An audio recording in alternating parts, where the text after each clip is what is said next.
Revelation chapter 14. Then I looked, and there was the Lamb standing on Mount Zion, and with him were 144,000 who had his name and his Father's name written on their foreheads. And I heard a voice from heaven like the sound of many waters, and like the sound of loud thunder.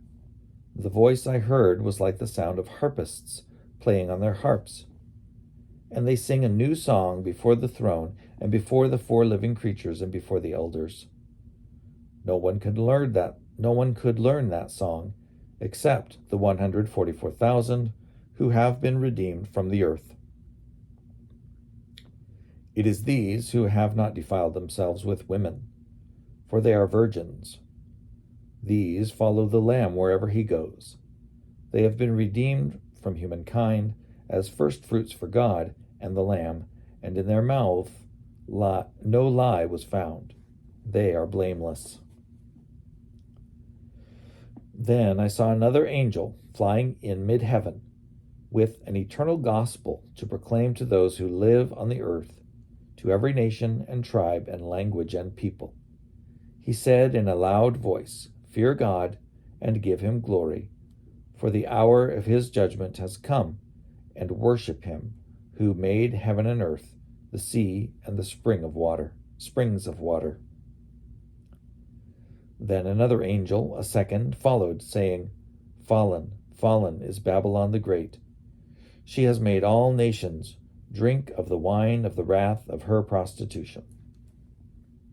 Then another angel, a third, followed them, crying with a loud voice, "Those who worship the beast and its image, and receive the brand on their foreheads or on their hands, they will also drink the wine of God's wrath, poured unmixed into the cup of his anger, and they will be tormented with fire and sulfur in the presence of the holy angels and in the presence of the Lamb.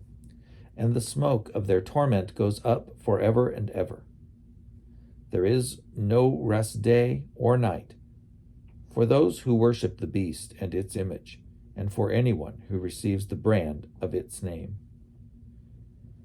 Here is a call for the endurance of the saints, those who keep the commandments of God and hold fast to the faith of Jesus. And I heard a voice from heaven saying, "Write this, blessed are the dead who from now on die in the Lord. Yes, says the Spirit, they will rest from their labors, for their deeds follow them."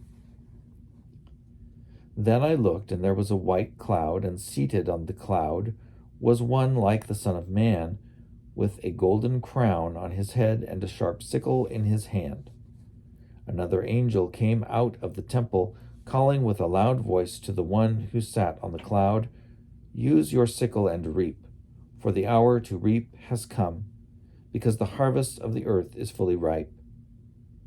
So the one who sat on the cloud swung his sickle over the earth, and the earth was reaped. Then another angel came out of the temple in heaven, and he too had a sharp sickle.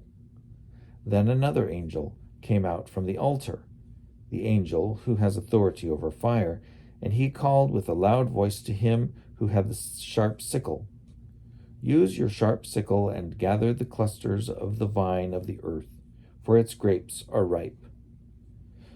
So the angel swung his sickle over the earth and gathered the vintage of the earth, and he threw it into the great winepress of the wrath of God.